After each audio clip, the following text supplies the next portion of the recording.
Analisis setting dan plot dari cerpen Gubrak. Karya Seno Gumira Aji Dharma. Setting. Setting tempatnya adalah perkotaan atau metropolitan, rumah, bis, jalanan, dan gorong-gorong. Setting waktunya adalah masa modern di mana banyak gedung tinggi, alat informasi dan komunikasi, serta teknologi canggih. Setting suasananya adalah sendu, menegangkan dengan kadang memunculkan nuansa yang agak lucu, dan kepasrahan atas keputusasaan.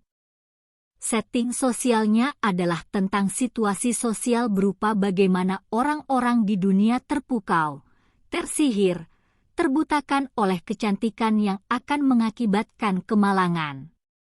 Setting perlengkapannya adalah mobil, pisau, helikopter, pistol, motor.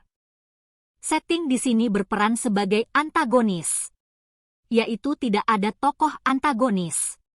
Tokoh antagonisnya adalah kepolisian yang memberikan kesulitan dan konflik berarti bagi cerita, tapi perannya tidak besar, menceritakan bagaimana kecantikan tokoh utama, atau dengan disingkatnya TU, settingnya tentang betapa kejamnya dunia menyalahkan TU atas kemalangan orang-orang yang sembarangan memandangnya dan bahkan membuat TU tidak bisa dekat dengan siapapun. Setting tidak mungkin sebagai suasana hati karena sebagian besar aliran cerita tidak fokus pada perasaan tokoh.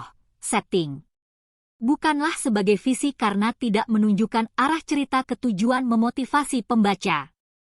Foreshadow-nya adalah awal atau akhir. Ini digambarkan jelas dari pembukaan cerita bahwa TU tidak menyukai penampilan dan wajah cantiknya yang membuat semua orang, bahkan orang terdekatnya, yaitu keluarganya pingsan dan terluka. Dari foreshadow ini, ada gambaran cerita ke depannya yaitu suatu peristiwa atau adegan buruk seperti self-harm maupun depresi serta kemalangan lebih lanjut akan muncul bagi TU di cerita dengan suatu hal buruk dan atau kecerobohan yang akan dilakukan TU. Malahan, faktanya di ending terbukti, TU menyobek wajahnya akibat kekalutannya pada keputusasaan dan situasi malang, hancurnya kota akibat kecantikan TU. Tipe settingnya adalah nyata.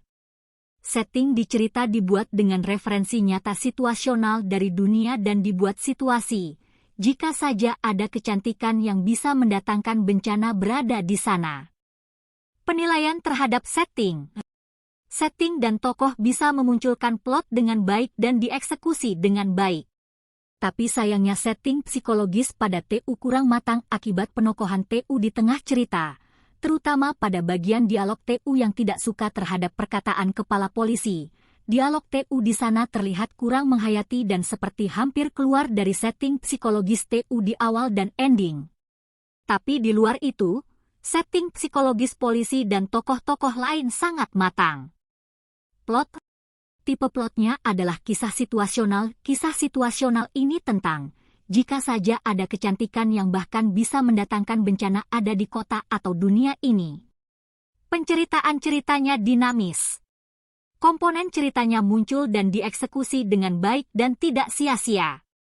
Karena setiap komponen plot yang muncul meningkatkan suasana dan kredibilitas cerita, malahan komponen yang ada justru memperjelas pengembangan cerita dari detailnya.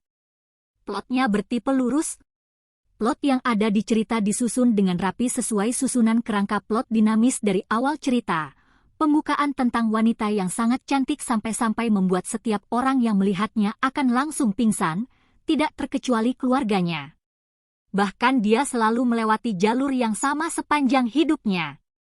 Awal konflik, dan itu membuatnya sedih dan depresi, sehingga ia pun mulai berjalan-jalan di luar jalur yang biasa dia lewati.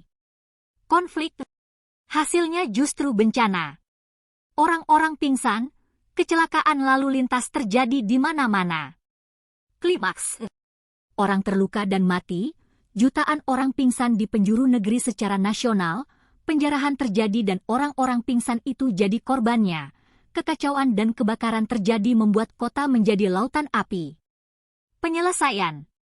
Wanita cantik itu pun ke pemukiman kumuh, tepatnya di gorong-gorong, bersembunyi.